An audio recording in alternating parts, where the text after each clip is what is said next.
wasn't my day. Luck was not on my side, but alhamdulillah we got the 3 points. That was the main goal. Yes. So now, what is your expectations in the next game? Of course, you have to be focused. Every game we need the 3 points. Just tell something to the fans. Always supporting you every Let time. them continue supporting us.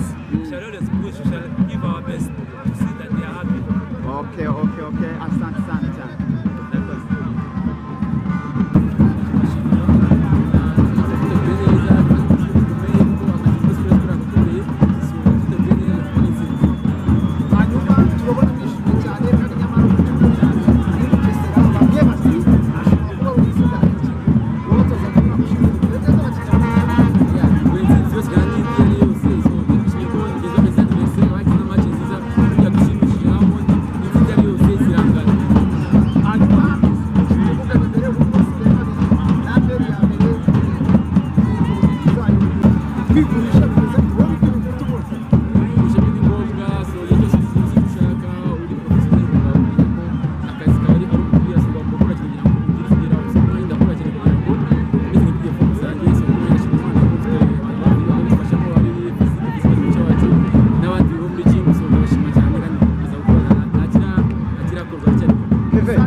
Kevin mu ikipe ya Sport ongera ugarukamo ni iki wasanze cyarahindutseho muri club cyangwa se cyiyongere